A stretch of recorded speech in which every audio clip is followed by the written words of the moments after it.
Professor, quero começar essa conversa contigo falando sobre essa questão da adesão à OTAN de Suécia e Finlândia, principalmente por conta de uma aparente mudança de posição da Rússia.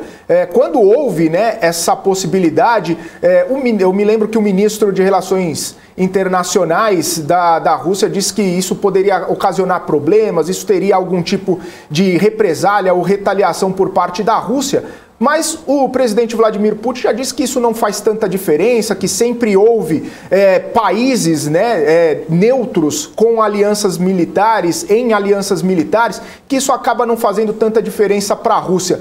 Queria entender sua visão sobre isso, o porquê dessa mudança, o que está em jogo, o que pode ter ocasionado essa mudança de perspectiva por parte da Rússia, professor? Bom, muito boa pergunta. Eu acho que não é uma mudança de perspectiva, né? Eu acho que as condições atuais, bastante conjunturais, ou seja, a dificuldade da Rússia em progredir no conflito, promove esse discurso, né? Se a gente for retomar um pouco, um dos grandes argumentos geopolíticos da Rússia fazer esse movimento na Ucrânia é o cercamento que a Rússia tem nos últimos 30 anos em relação à própria OTAN. Então, a Finlândia e a Suécia sempre foram questões muito caras para a Rússia, né? E a Ucrânia talvez a mais cara de todas. Mas esse alargamento da OTAN que acontece aí a partir da década de 90, 2000, mesmo com o fim da União Soviética, lembrando que a OTAN é uma organização criada no contexto de Guerra Fria, né? E para conter a União Soviética, depois da Guerra Fria, a razão de existir da OTAN, de certa forma, acaba, né? Por aquele argumento inicial. Ela perdura porque o sentimento de ameaça também continua. Então, esse cercamento que há em relação à Rússia é um incômodo bastante grande. E a Ucrânia acabou sendo o objeto aí da Rússia fazer um movimento, né, avançar para dar um recado, entendo que para dar um recado para que a OTAN não se alargasse mais.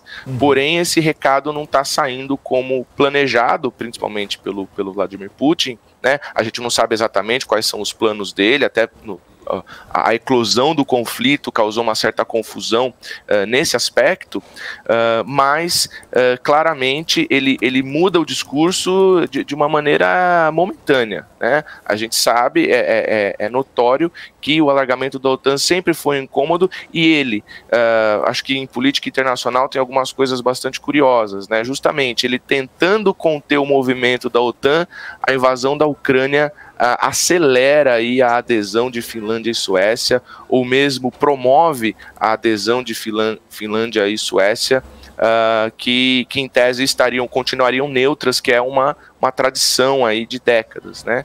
Então, ele tentando evitar um alargamento, ele meio que cria o gatilho para esse próprio alargamento, lembrando que não vai ser tão simples essa adesão é algo demorado, né?